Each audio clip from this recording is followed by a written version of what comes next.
Hello, guys and girls. The program you are about to hear will be both fun and educational, but it is not a substitute for medical advice. Although we are doctors, we are not your doctors.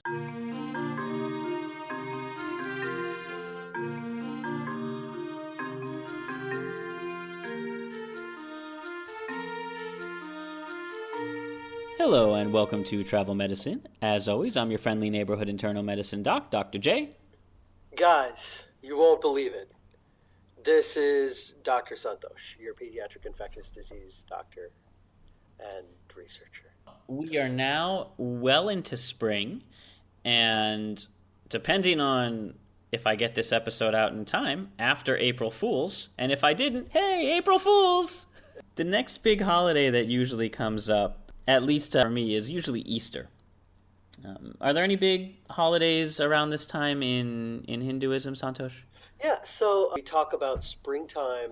It's the same type of festival where we're celebrating the new growth of life and crops and that kind of a thing. So we actually have Holi. You can't have holy, that's our word. No. We make things holy.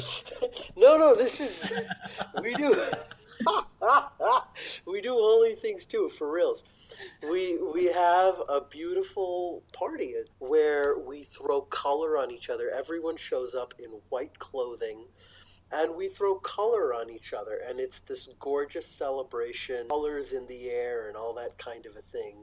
And so everyone gets a little soaked, a little dirty, and you celebrate that the crops are growing and that life will return soon. Wait a minute. So, Santosh, let me get this straight. Yeah. A bunch of people show up all in white and then mix with the colors, and it makes them a little dirty? It shouldn't be I guess maybe it could be taken that. Yeah, we're taking it that way, aren't we? We're going, well, like steering right into that direction. And that's what's holy for you, huh?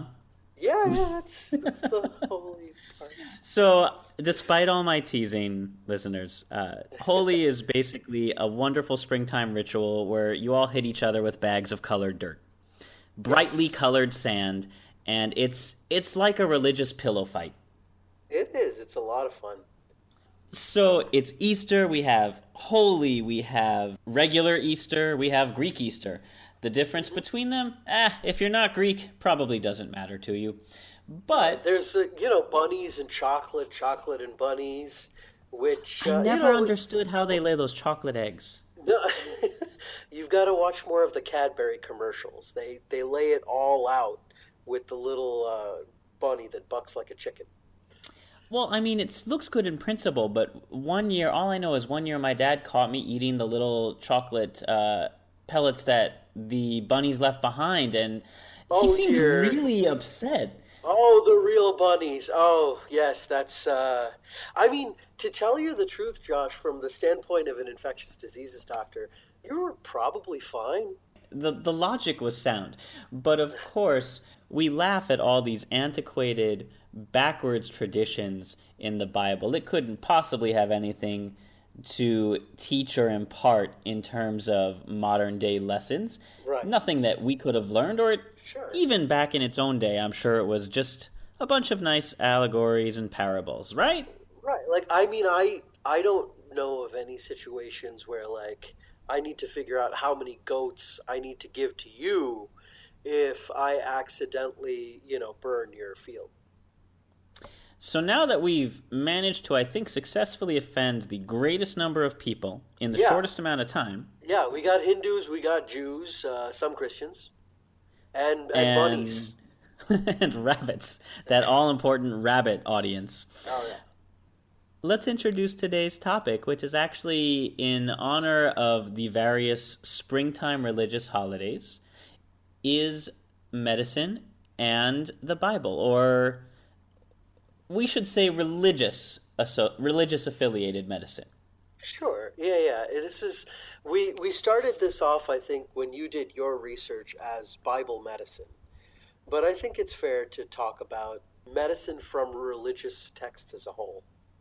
Today's episode is going to be all about medicine as described in holy texts. So not pseudoscience, but understood practice at the time and where it has been carried forward through to today.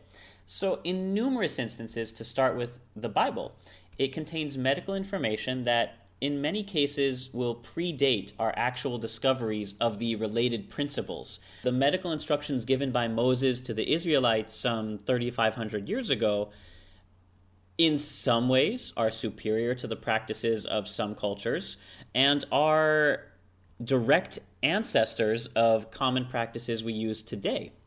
Right. And some of them exceed standards even up to as recently as 100 years ago, which is disappointing at the least.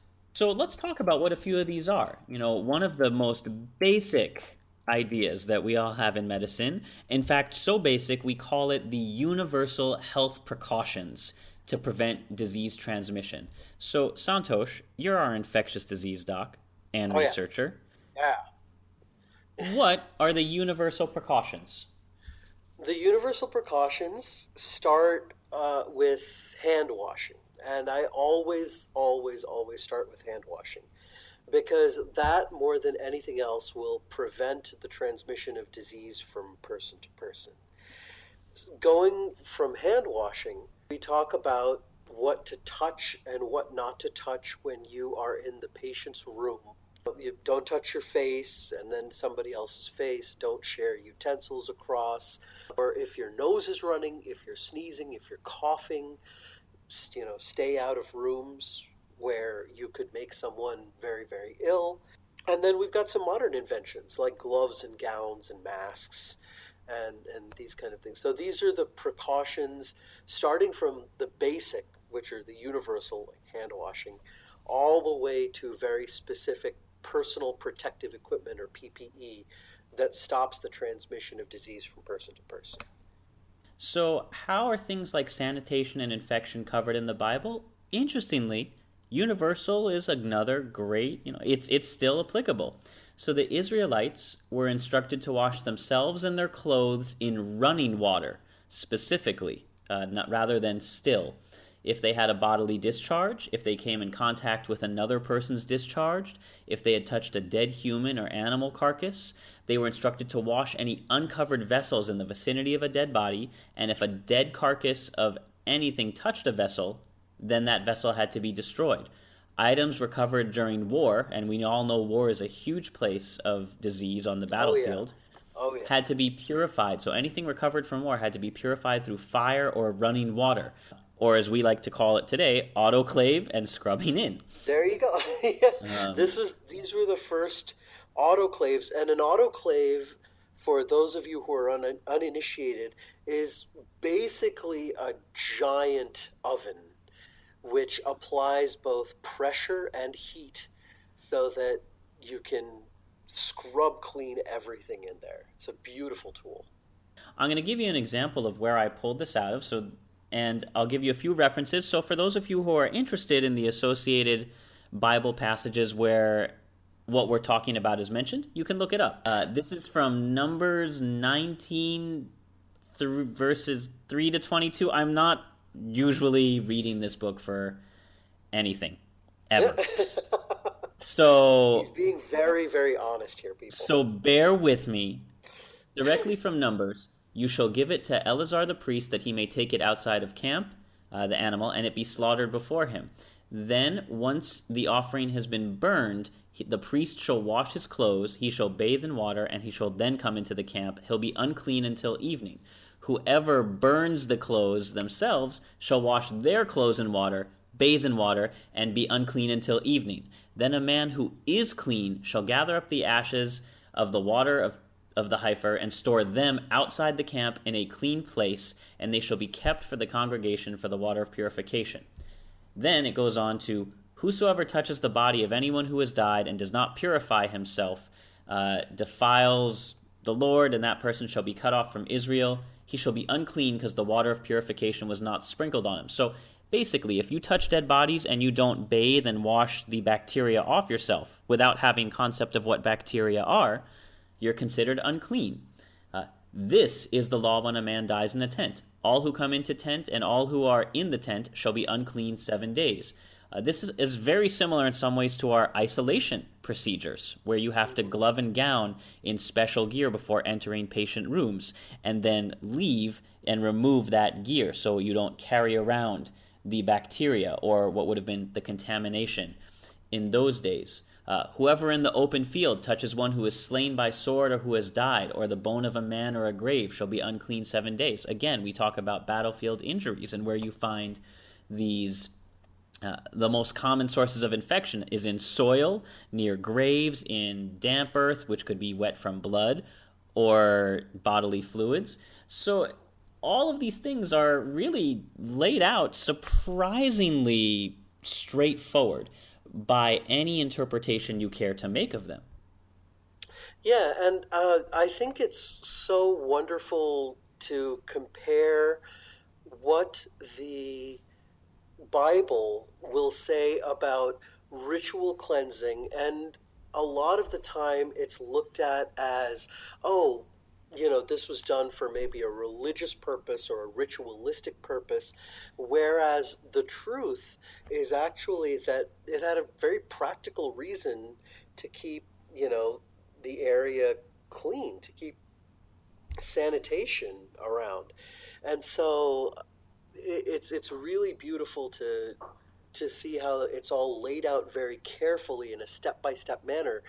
This is how you would write down in a medical manual how to scrub into a surgery, or how to gown up to go into a room where there's an immunocompromised patient, or how to prepare food or any products that you would bring into a room, for instance, for a person who's having a bone marrow transplant.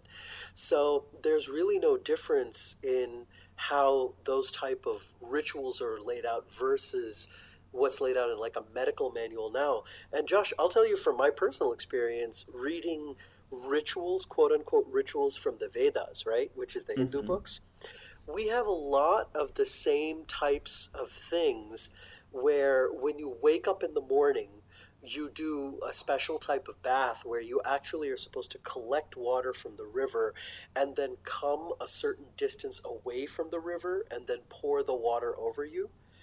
And this makes a lot of sense if you think about all the stuff that you are collecting on your body, or insects, ticks, and your soil, that's on you, that you actually wash away from the river so the runoff doesn't go downstream and cause an infection in the village downstream. It's looked at as a religious thing now, in terms of worshiping the sun or cleansing yourself before you do your morning prayers, but back then it was really practical.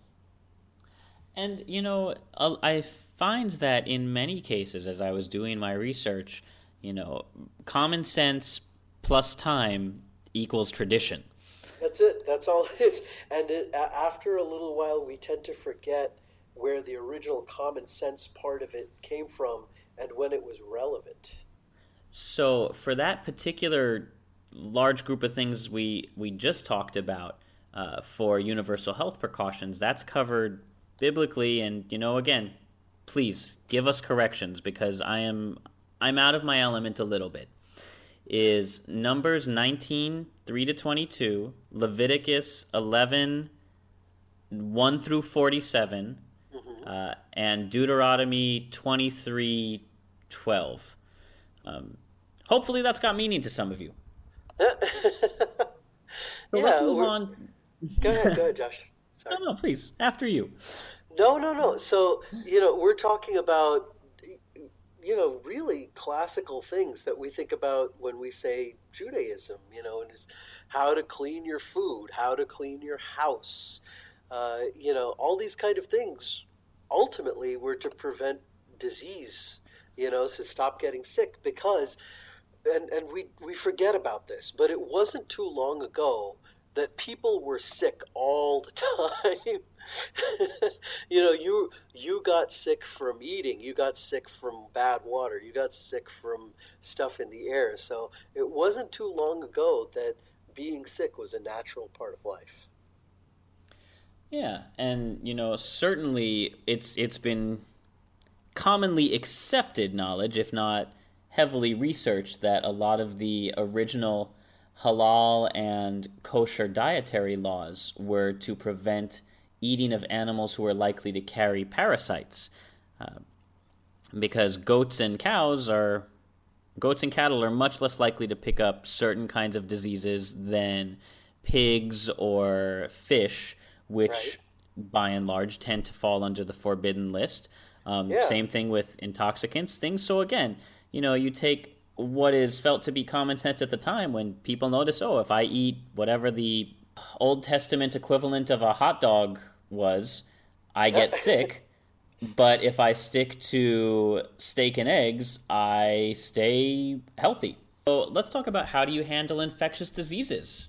All of the things in Leviticus and Numbers really go into how to properly handle infectious disease. So the instructions to Moses included things like quarantine to prevent the spread of leprosy and other diseases that are nothing short of remarkable.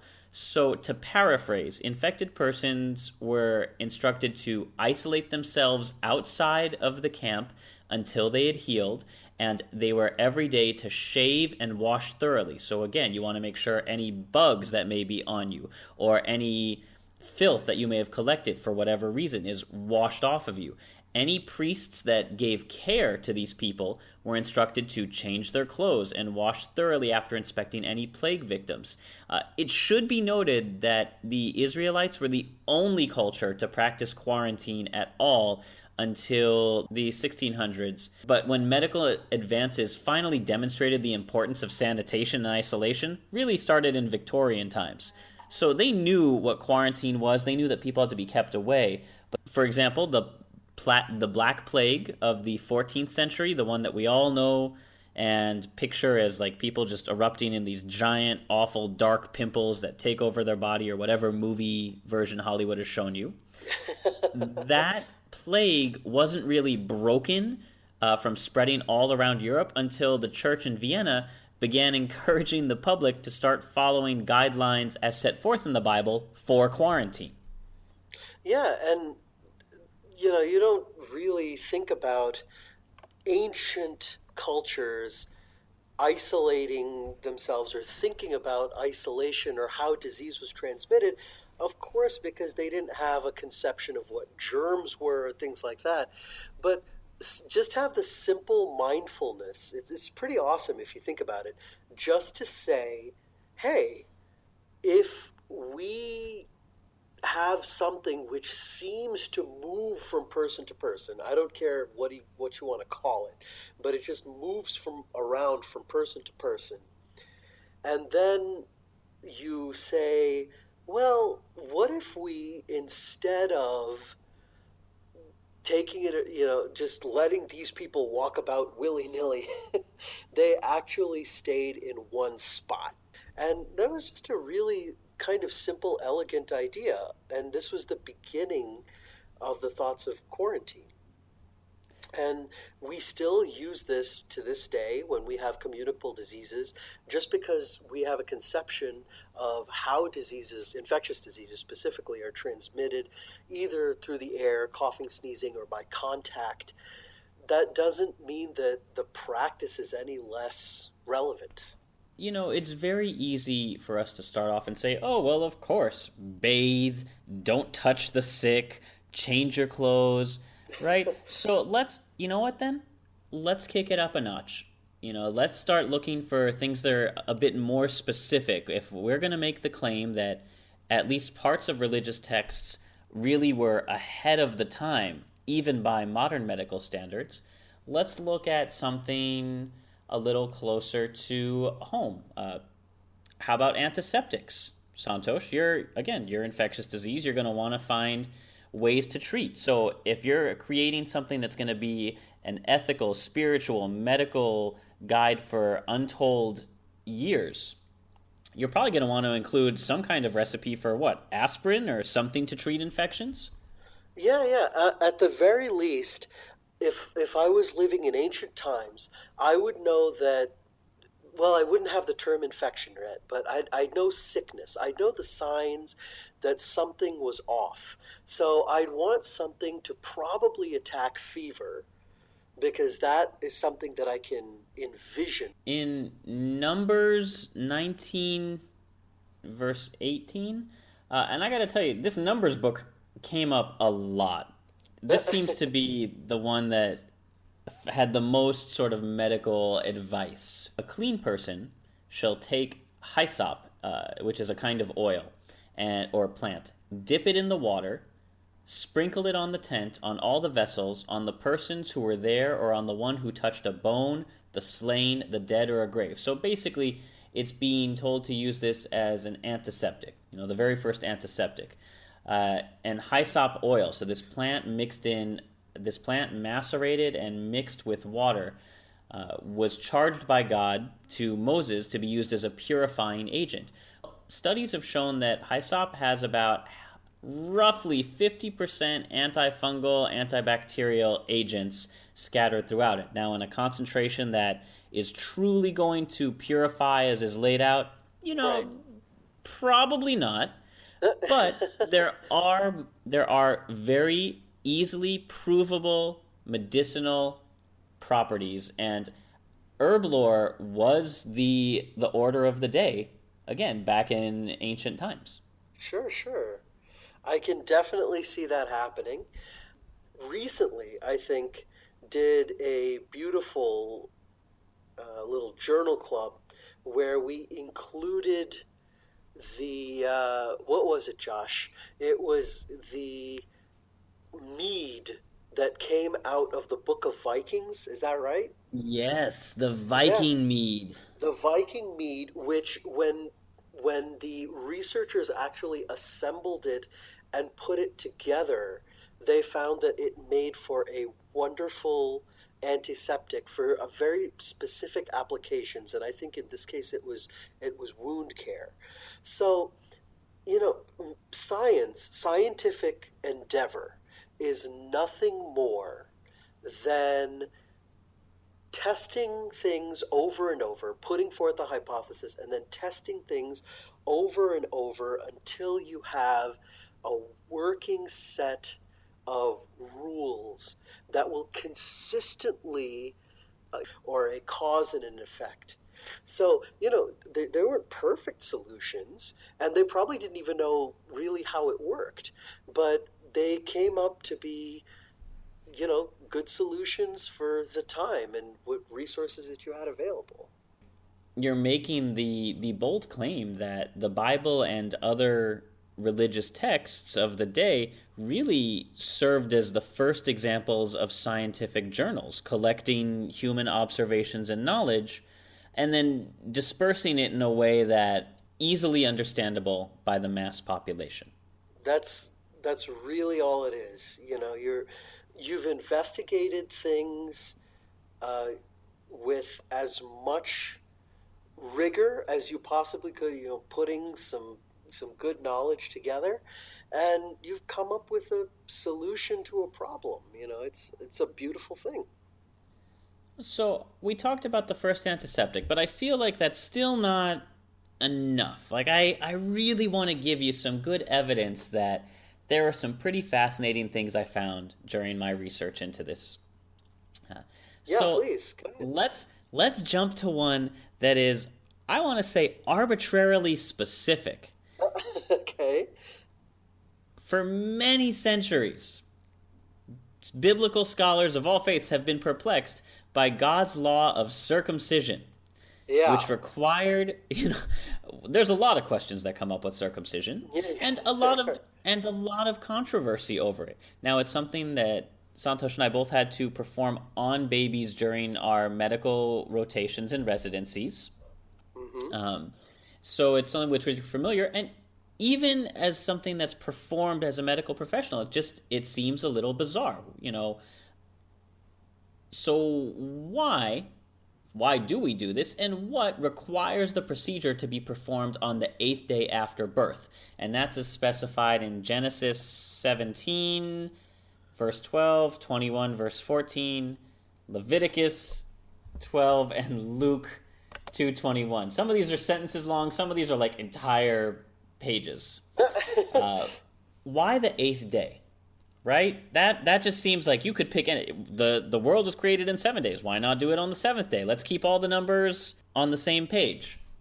Absolutely, yeah, why not? Interestingly, within the last couple years, I believe in around 2012, medical researchers discovered that two of the main blood clotting factors in our bodies, vitamin K and prothrombin, reached their highest levels in life is a bit of a stretch. It was a very enthusiastically written study, but reached Right, their right. highest documented levels at about 110% of what they normally are on the eighth day after birth, meaning your ability to clot and not bleed out from having this ritual performed is highest on the day that the Bible recommends that you get it performed. So these blood clotting agents really facilitate rapid healing. They reduce the chance of infection because if you can quickly clot and form a scab, you're not going to have an open wound. Infections won't be able to get in. And most obstetricians will agree that, somewhere around the 7th to 8th day of life is the ideal time if circumcisions are going to be performed. And ones that are done earlier, and I don't know why you want to do it. Who are these people who are in such a rush? Yeah. That's absolutely You've true. Yeah. just been born. Let me Yeah. hold on to you. Cut the umbilical cord already. Let me keep Yeah. something of myself for just a little longer. Uh, They were but eager beavers. but Yeah. any circumcision done earlier than 8 days very often will require a vitamin K supplemental injection.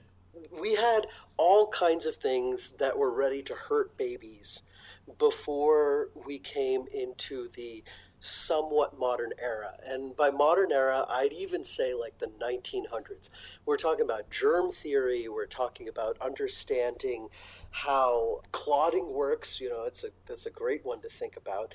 There was so much ready to kill someone when you were a little baby. And one of the worst things really was the ability for your blood, like your lifeblood, just to just shoot out of you, gone. No, my essence. Yeah, absolutely. We don't clot well as babies, man. The world is against you when you're a little baby. I would, if you were to ask me before I began looking into this, oh, what do you think the Bible has to say about when to circumcise? I'm like, I don't know, probably something. Bible has a lot of opinions. Yeah.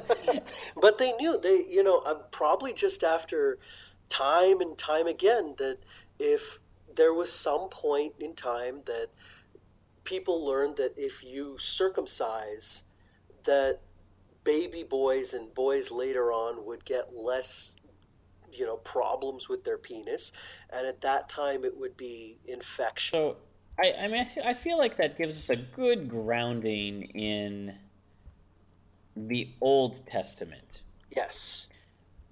But the New Testament has some things too, but I'm actually going to take it now from the opposite angle. So we've spent half the show talking about things that we have only started to explain now that the Bible has been on top of for, eons.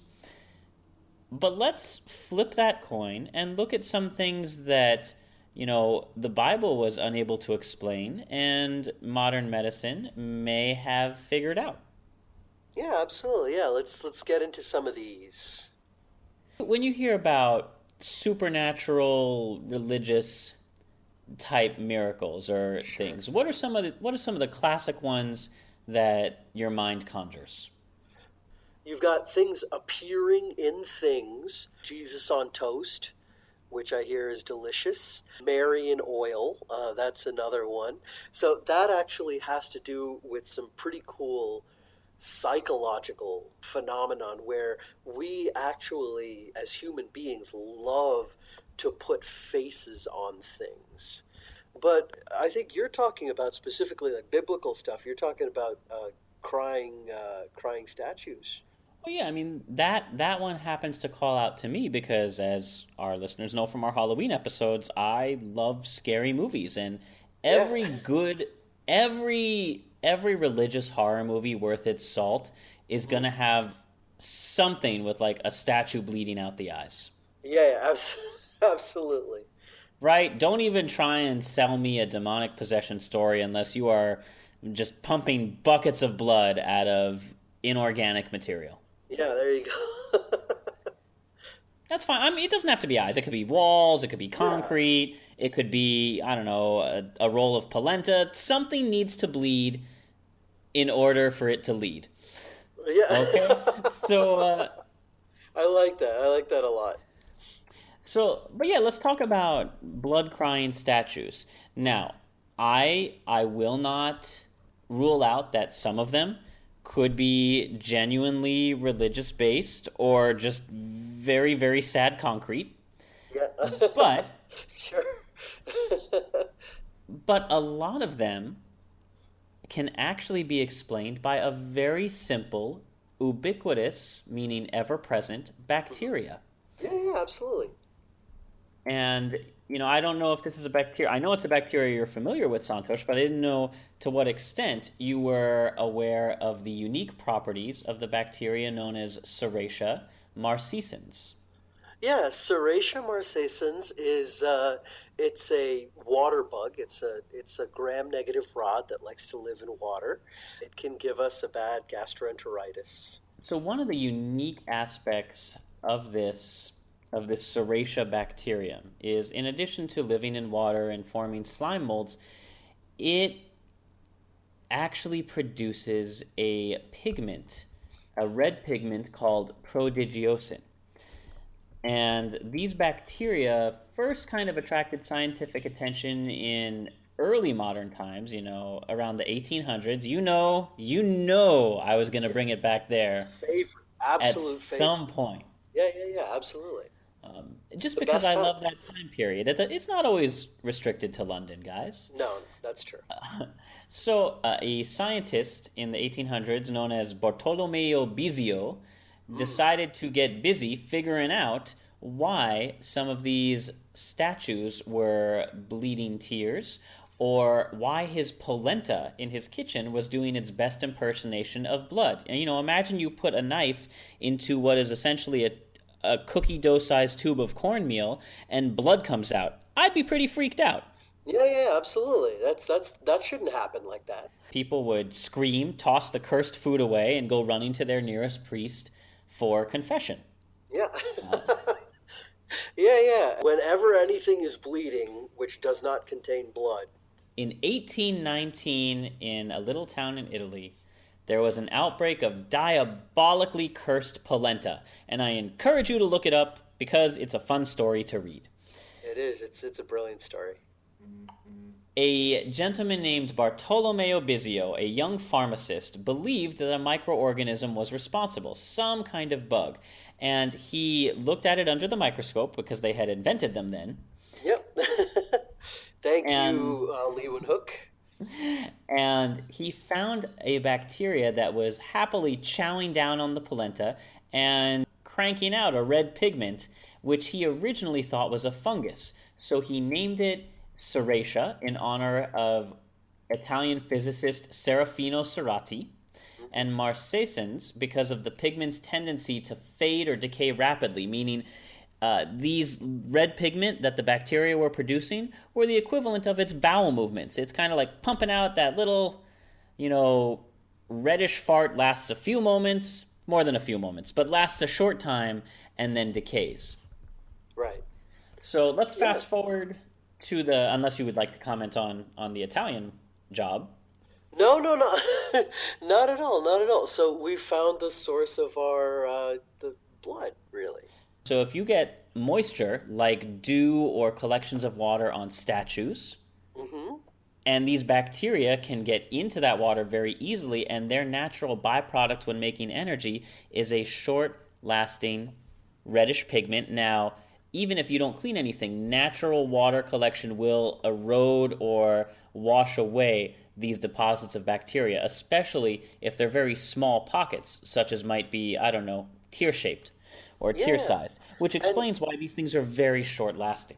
right, and you can imagine where you would have a little niche where these bacteria could grow, like when you carve an eye and you make the eyelids, right?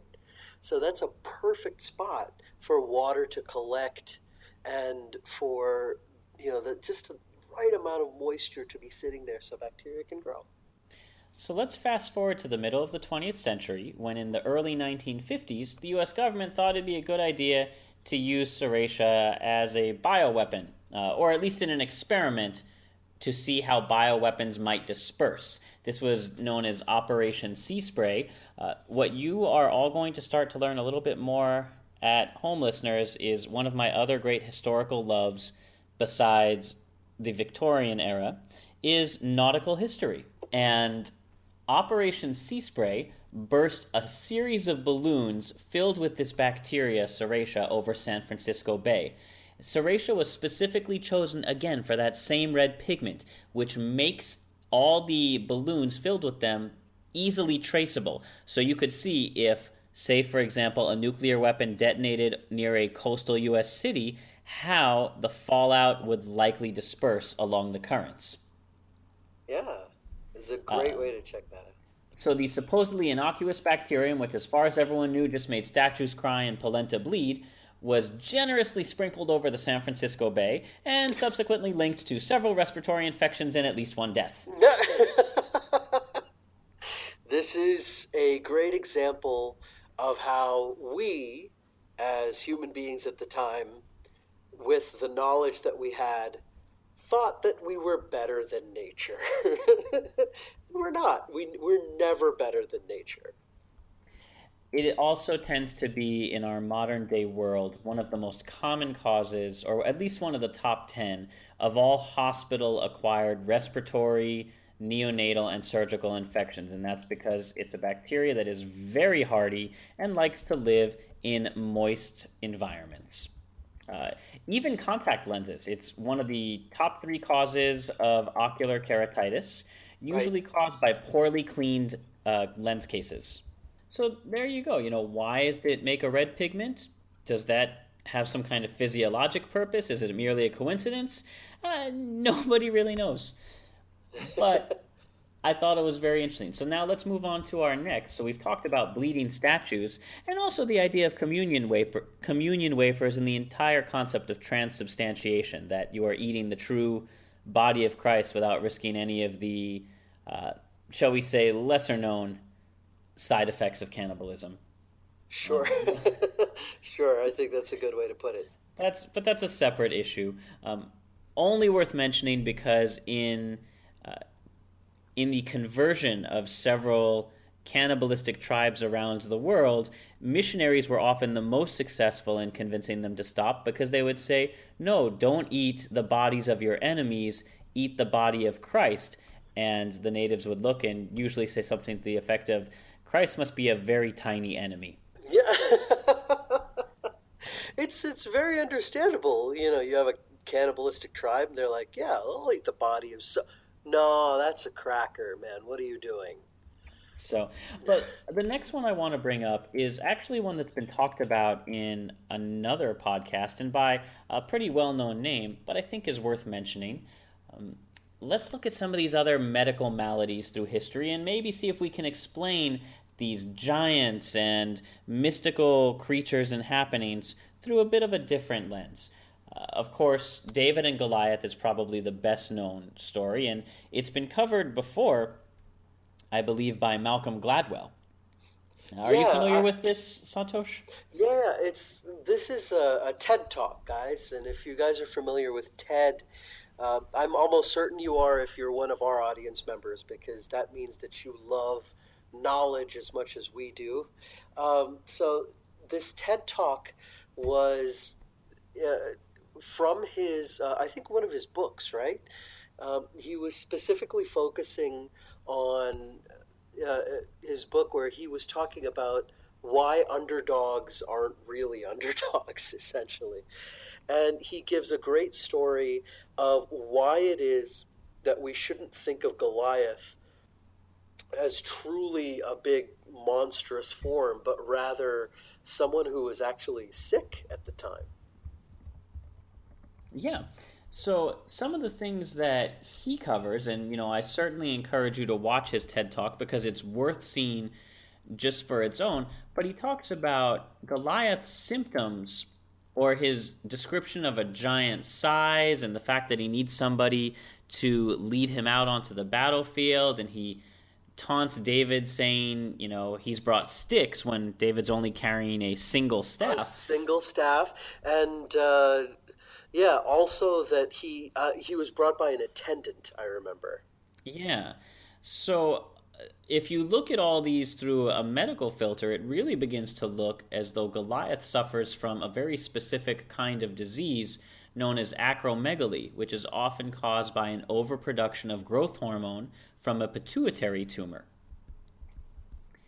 Now, a lot of these effects would be caused by that, in addition to making somebody nearsighted, because that tumor, the pituitary, is right behind your eyes. So if you have a big Yeah. old tumor growing there, it's going to affect your vision.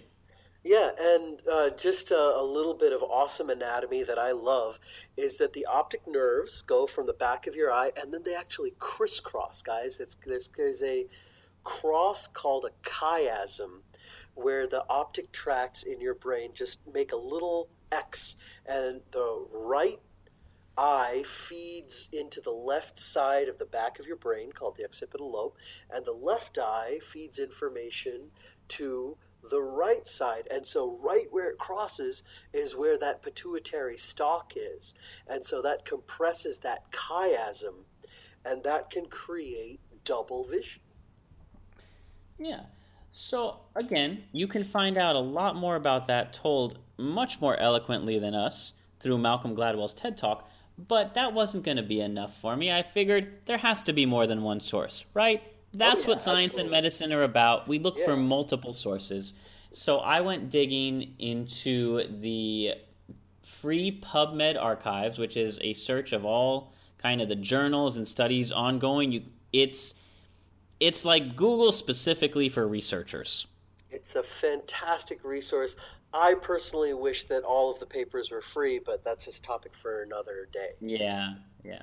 Well, there's a great study from the Ulster Medical Journal in 2014, and of course, it focuses on gigantism. Ulster being in Ireland, Ireland having a long association, mythological tradition of giants. In fact, even at the northern end, there's a section, a very famous tourist site known as the Giant's Steps, that are these natural rock formations.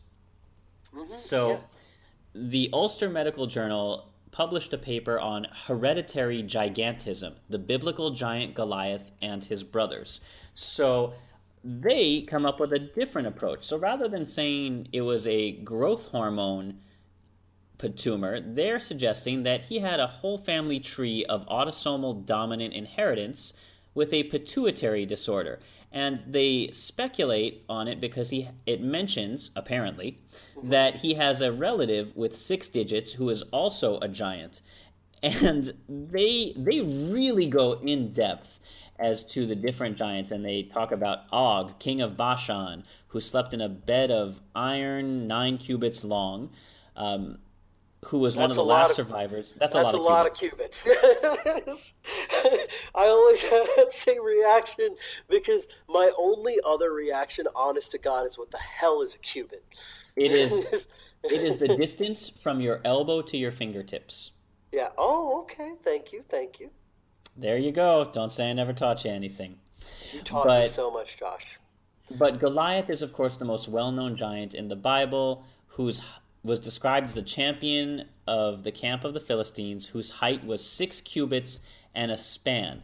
And apparently, from Samuel and Chronicles, you can draw Goliath's pedigree. So a literal interpretation of the verses suggests that both Goliath's brother and his three sons were also giants. The name of his third son does not appear in the Bible, so these researchers named him Exadactylus, as it was said he had on every hand 6 fingers and on every foot 6 toes, All which is right. All right. suggestive of a hereditary autosomal dominant pituitary gene for everyone in the family to be extra special tall. Right. Um, And then again, the fact that he was killed when a stone hit his forehead, if you knock the pituitary and you have pituitary gland dysfunction, like a tumor or a disorder in the blood flow to that area, one good blow in that sensitive area and you're going down. It's not a tumor. I mean, in this case, it was a tumor. It was a tumor. Yeah. Maybe it's a tumor. So interestingly, the book of Samuel refers to 5 stones that David selected for his sling very carefully. And further reading of the surrounding passages, and lending even more evidence to Malcolm Gladwell's theory, shows that David's relatives were all involved in the deaths of every other giant in Goliath's family. Whoa. So Ishbenob, Goliath's son, is killed by David's nephew Abishai. A few other giants are killed by, other descendants of David, but David's family is apparently a bunch of jerks when it comes to giants. I can see that. So again, it's a very interesting study. The paper is available on PubMed, and worth a read. But let's move on to another one. In fact, we could talk about a whole range of different medical disorders that are suggested in the Bible. And there is, of course, a paper on that from the Indian Academy of Neurology in 2010, who went through a very, very long paper that covered all the different biblical figures. So they, of course, talked about David and Goliath. We can look at Isaac, who in the Bible had gone blind and was trying to tell the difference between Jacob and Esau. Well, if you look at Isaac as a diabetic, which causes both peripheral neuropathy, or loss of sensation, can cause blindness, can cause weakness, Yep. Then Isaac may not have been able to tell the difference between human and goat skin if he was a poorly controlled diabetic. Yeah, I think that's a beautiful example of how you can actually examine the historical documents, and if the stories hold up, have them match right up with something that we know about in this day and age. Yeah, so a few of the other ideas that lend support to the idea that Isaac could have been the first documented diabetic is that Isaac and his father Abraham looked alike, even though Abraham was far older than him. So diabetes can lead to premature aging. Isaac needed a constant source of water. Genesis 26 shows that his servants were constantly digging wells wherever they moved to. Now, again, everybody needs water, but they went out of their way to say that Isaac was truly dependent. And of course, one of the symptoms that we use to diagnose diabetes is polydipsia, or constant drinking. Mm-hmm. Yeah, and that it just makes a wonderful amount of sense that Isaac would be a diabetic at this point. Yeah. And of course, we've talked in the past about how demonic possession can be confused or conflated with epilepsy and a number of other, and seizures can look like just speaking in tongues and diseases. So there's a lot of different biblical aspects, but we've given a lot of room to both Old and New Testament, Jewish and Catholic traditions. I feel like we should at least touch on one aspect from the other major world religion. Aside from Hinduism, of course, Santhosh. Yeah. All right. And we should talk about something from the Quran. Yeah, please. Because now there is a lot. Mm-hmm. Yeah, so the Quran is, I think, especially interesting because we were coming into kind of a really golden age of investigation, like scientific investigation, at the time when the Quran was being compiled, and not long after, we talk about the golden age of Islam. So it was a great time.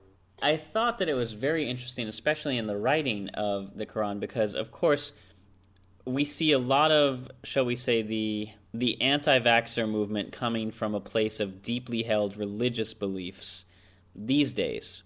Right. So I wondered, what is the rationale for this in the religious text that they're always going back?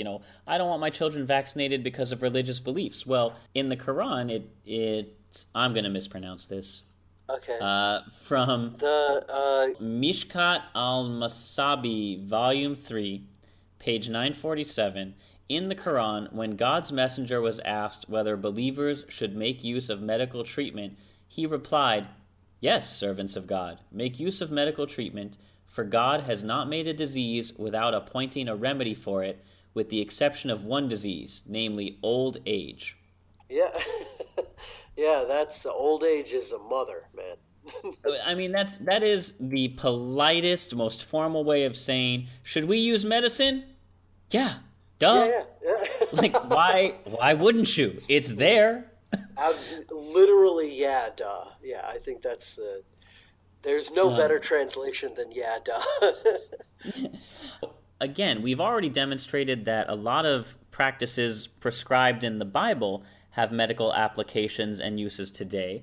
I wondered if any in the Quran were similar, and I did manage to find one fascinating study through a PubMed search about the movements of Islamic prayer. The Journal of Physical Therapy and Science. It goes into the idea that the specific ritual way that Muslim people are supposed to pray, the practice known as salat. Okay. And if I mispronounce that, I'm sorry, We're but so sorry, guys. Yes. that's probably the best you're getting out of me. It showed that people, healthy subjects practicing traditional Islamic prayers would show statistically significantly better dynamic balance than non-practicing healthy subjects, improved strength and physiological function, and they did it by saying, okay, well, we think that because you're constantly getting up, down, bending forward, sitting back up, standing up, and doing this multiple times a day, that's basically physical therapy 5 times daily. Right. And they looked at this study in a randomized way, analyzing one group of subjects who regularly practiced this salat prayer and another group of non-practicing subjects who were probably their kids. Just Well, just a guess. That's I am you'd want them to be age matched controls, but that's not a bad way to think about it. um, and of course this study did reference how similar types of things have been done with the therapeutic significance of movement in practices like yoga and tai chi, how it not only improves balance and coordination but reinforces your neural connections, it improves your cardiac and lung function because it is aerobic exercise. You're not just, Sure. staying in one place, letting all your blood pool. You're in a constant state of movement. So even and people are like, well, I don't like to jog. Well, that's great. But if you're hopping up and down 5 times a day to speak to God, you're moving. You're Yeah. getting your hustle on. Absolutely. And, we have a morning kind of wake me up Before you celebration go or go. prayer. Yeah, oh, yeah. We have the sun salutation or the Surya Namaskara in Hindu tradition where the movements are remarkably similar. You reach down, you touch your toes, you come back up, you kneel, you bow down fully, so you prostrate yourself, prostate, Hebrews. You prostrate yourself down so that you touch your forehead to the ground while you kneel. um, there's a little bit more backbendy in some of the iterations that are from Hindu literature, but honestly, it's the same type of prayer. And, we were saying good morning to the sun, they were saying good morning to Allah, and because it's 5 times a day. And we do actually repeat this type of prayer 3 times a day. It's called the Sandhya Vandanam. So you stand up, you're kneeling down, you're squatting, and it's really cool to see that these traditions just crossed cultures. And these were saints, right? These were sages. These were prayer type people and knowledge type people. These weren't the warriors. You know what I'm saying? These weren't the guys who were going out and getting a workout by chopping people's heads off. So, in fact, if they didn't do this type of a stretching or workout on a regular basis, their lives would be rather sedentary. So, this was really their equivalent of, calisthenics. And yeah, it's Yeah, interesting so how similar these are just right across where all these civilizations would mingle, right across India, Persia, Iran, Iraq. and So the Arabian Peninsula. just from the study, and again, I'm not going to go into specifically what salat is because I'm frankly not qualified to talk about it. I encourage you to look it up or ask your nearest friendly Muslim. Yeah, Maybe they can explain it to you. absolutely. So salat has special characteristics in that, and this is quoted right from the study. It is a short duration, mild to moderate physiological, physical, and brain activity. This isn't to say nothing of its provided spiritual and emotional comfort as well as physical conditioning. Scientific evidence supports the notion that even moderate intensity activities such as prayer, when performed daily, can have long term health benefits on heart, lungs, and balance. It can be performed in groups or individually without any equipment. Thus, a person in a rehabilitation program can practice the activity in their room with ease and comfort, even from a wheelchair or a bed. This activity is convenient for all kinds of patients, including children, elderly, physically handicapped, for strengthening their muscles as well as their mind. Now, regardless of what your personal religious beliefs are, that is everything you could want in a general health regime. Yeah, absolutely. And the fact that it's done, several times a day, it's practiced. And I actually want to address a few of these because I think it's really important. So, physical, of course, we have. So, it's a light calisthenic activity. You start standing, you kneel, you squat, you bow. But the mental part of it that they're talking about is you're coordinating each of these movements with a prayer. So you do have to engage your memory and you have to engage your language skills in order to remember the proper kind of either incantation or prayer to say at each position. So you kind of jumpstart your mind when when you're repeating this, and that's how that this type of prayer is giving activity both to the body and the mind. And for people who are curious, because you do kneel and you do stand up, right? Well, people who wrote the Quran and passed on these traditions were kind of mindful that as you got older, you'd have to, do these things maybe from a sitting position or you couldn't squat. So tradition have actually adapted these prayers to come from a sitting position or a kneeling position or a wheelchair type of position. And Josh, I've got to say, my favorite adaptation in the modern sense with all these prayers is actually a technological one. I had gone to visit a patient of mine who was a Muslim, and they'd come over to take care of their kid who needed heart repair. And he was starting his prayer, so we interrupted, but he said, "Oh, come in, come in." But interestingly, he had his phone with him, and the phone, it didn't have the verses on it. And I said, "Oh, you're reading your Quran from your phone. I actually have my religious text on there." And he says, "No, no, no. This one uses my iPhone compass to show me which way Mecca is." so, so you do have to engage your mind a little bit, to figure out the direction of Mecca. But nowadays, even if you're having a little bit of trouble with that, I want to face my religious site in the proper direction in order to start my prayers. We've got accommodations for that too. That's pretty neat. It is. It's So cool. that wraps up this episode on biblical medicine. Yeah. And of course, it wouldn't be a proper travel medicine episode if we didn't have just the tip, but I think we're going to have a little bit of a religiously influenced just the tip as well. Santosh, you brought to my attention a journal article that described a pretty unique travel associated disease. Yes, yes, yes. This was on, I believe, Science Alert, but it was via, believe it or not, Josh, the Japanese consulate, and this is a syndrome called Paris syndrome. Uh, there is an ICD-10 code for that. I'm sure of it.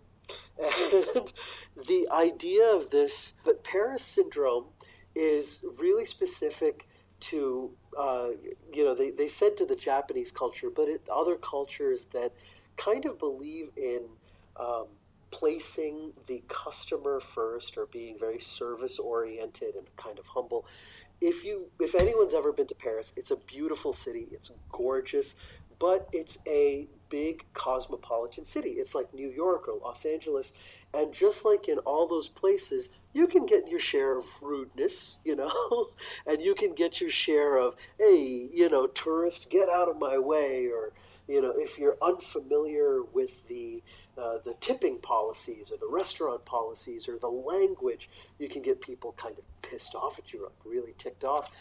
And so there were people who were going to Paris who would be expecting this romantic, beautiful idea of, very casually sitting in a cafe, smoking a cigarette, and, love is in the air and birds are flitting around. You've got a coffee in your hand and everyone's so sweet and kind and romantic. And then you'd get hit with, you don't speak French? What's going on? You don't know how to tip? What the hell? Get out of the way. Move, And they would be so shell-shocked that the reality didn't meet their expectation that they would actually go into the state of depression. And this was Paris syndrome. And this is, of course, the polar opposite of things like Jerusalem syndrome or Florence syndrome, where people are felt to be so struck and overwhelmed with the beauty or history of the city that they instantly are overcome and convert, thinking that they instantly become religious, and people who are atheists or walking into just any site of Florence sets their heart literally aflutter. Yeah, and it can happen in other religious associated sites like Lourdes, where it's said that, if you drink the water there, you cast off your crutches and you can walk again. And that's a great place to go, by the way. You can actually see a wall of crutches if you go there, from all the people who could suddenly miraculously walk again after drinking the water at Lourdes. Yeah, so that's one of them. And I just thought it was very interesting that Paris syndrome is Japanese people get to Paris and go, oh, really? That's it? Yeah, they do. They get sad. And, you say, oh, is this really a recognized syndrome? What's going on? All this silliness. Well, the truth of the matter is, when it comes to psychiatric or psychological disorders, the real thing that you're looking for is not, like a chemical change per se, like when we were talking about diabetes, but you're talking about a shift from the norm that is disabling to the person or group of people. And this certainly happens to the degree such that, Josh, believe it or not, the Japanese consulate in Paris, in France, I should say, set up a hotline for their Japanese nationals to call, and so they could give some counseling over the phone to these poor souls.